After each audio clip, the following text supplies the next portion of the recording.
bom dia a todos. Vamos dar continuidade no capítulo 6, na aula de hoje, falando um pouquinho sobre funções halogenadas. O que são funções halogenadas? Então, vamos falar dos haletos orgânicos. São compostos obtidos quando se substitui um ou mais átomos de hidrogênio do hidrocarboneto por átomos dos halogênios. Mas quem são os halogênios?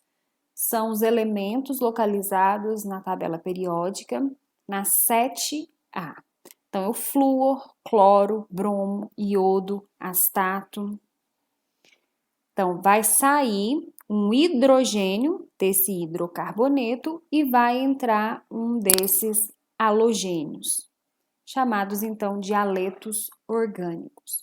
Poucos haletos orgânicos são encontrados na natureza, mas eles podem ser facilmente preparados em laboratórios por reações, tendo condições apropriadas para que tenha essa troca, então, de um hidrocarboneto por um halogênio. A nomenclatura IUPAC considera o halogênio como sendo um radical. É bem fácil de fazer essa nomenclatura. É o nome do halogênio mais o nome do hidrocarboneto. Então, nesse caso, o halogênio é o bromo, bromo. É um hidrocarboneto de apenas um carbono, metano. Então, fica bromo, metano. Nesse caso, eu tenho a substituição de 2 hidrogênios por 2 halogênios. Então, a gente usa o prefixo de bromo, e o hidrocarboneto aqui, met, et, etano. Nesse caso, eu tenho essa substituição, vocês têm que identificar a cadeia principal, os demais são radicais. Numera a cadeia de forma que o halogênio tem o menor número possível e agora só dá o nominho. Então, vai ficar 2 bromo, 3 metil, a cadeia de 4 carbonos, butano. 2 bromo, 3 metil, butano. A nomenclatura usual é dada com o nome do halogeneto, mais o nome do hidrocarboneto, mais a palavrinha ila. Então, vai ficar o nome do halogeneto, que é o halogênio mais essa terminação, brometo, de o nome do hidrocarboneto com a terminação ila, brometo de metila. Nesse caso, vai ficar brometo de o hidrocarboneto com 2, etila. Quando o halogênio está ligado a um átomo de carbono de um anel aromático, chama-se haletos de arila. Então, vai ser o nome dele, clorobenzeno, bromobenzeno. Vamos treinar um pouquinho. O nome do composto abaixo é... Então, achar a cadeia principal, vamos lá. Tudo que não está na cadeia principal é radical. Então, tem esse radical, que é um halogênio, e esse radical. Depois que achou a cadeia principal, identificou os seus radicais, a gente numera a cadeia de forma que o halogênio tenha o menor número possível. Então, ficou 2 cloro, 4 metil, pentano. O segundo exemplo, mesmo raciocínio, identifica a cadeia principal, que não faz parte da cadeia principal, é radical, e numera a cadeia de forma com que o halogênio tenha o menor número possível. Então, nesse caso, vai ser o 1 bromo, 2 metil, propano.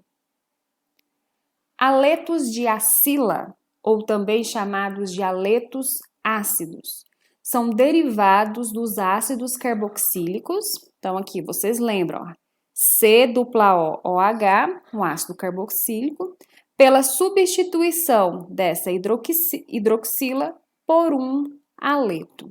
Então, sai hidroxila e entra um haleto.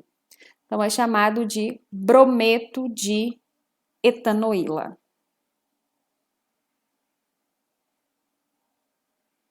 alguns exemplos de alguns compostos halogenados que tiveram grande importância social e que atualmente têm o seu uso proibido ou restrito apenas para laboratórios. O primeiro é o cloroformo, que é um tricloro, ó, 1, 2, 3, é um triclorometano. É um haleto orgânico de forma molecular CHCl3 com a seguinte fórmula estrutural. É um anestésico eficiente, um líquido incolor e volátil. Ele é um anestésico externo, sendo muito tóxico se ingerido ou seus vapores aspirados. Efeitos: se for aspirado ou inalado, pode ser fatal. Causa irritação à pele, olhos e sistemas respiratórios. Afeta o sistema nervoso central, rins, sistemas cardiovasculares e fígado. Pode causar cancro, dependendo do nível e duração de exposição. O outro exemplo que eu trago para vocês é o DDT, que é o dicloro, difenil, tricloro, cadeia principal com 2, etano. É o mais conhecido entre os inseticidas do grupo dos organoclorados. Ele foi sintetizado pela primeira vez em 1874, mas foi apenas em 1939 que o químico suíço Paul Müller descobriu suas propriedades inseticidas. Seu primeiro uso foi durante a Segunda Guerra Mundial no controle de insetos transmissores da malária, do tifo e da febre amarela. Posteriormente, foi usado na agricultura, no Brasil e no mundo, devido ao seu baixo custo e alta eficiência. Entretanto, descobriu-se que os DDT apresentam toxicidade muito elevada e se acumulam na cadeia alimentar. Devido a esse efeito cumulativo, o DDT teve seu uso proibido em muitos países, entre os quais o Brasil. O outro exemplo é os conhecidos como CFCs, que é a sigla para clorofluorcarbonetos. São um grupo de hidrocarbonetos halogenados usados em aerossóis, gases para frigoríficos, solventes e extintores de incêndio, ar-condicionado. São derivados dos hidrocarbonetos saturados, obtidos mediante a substituição do átomo de hidrogênio por átomos de cloro e flúor. Trago aqui um link para vocês acessarem, que tem uma animação e a explicação dessa reação de substituição aqui. Muito interessante. Com isso, vocês já são capazes de resolver as atividades propostas, questão número 1, 2, 3 e 4, para a nossa próxima aula. Um abraço a todos.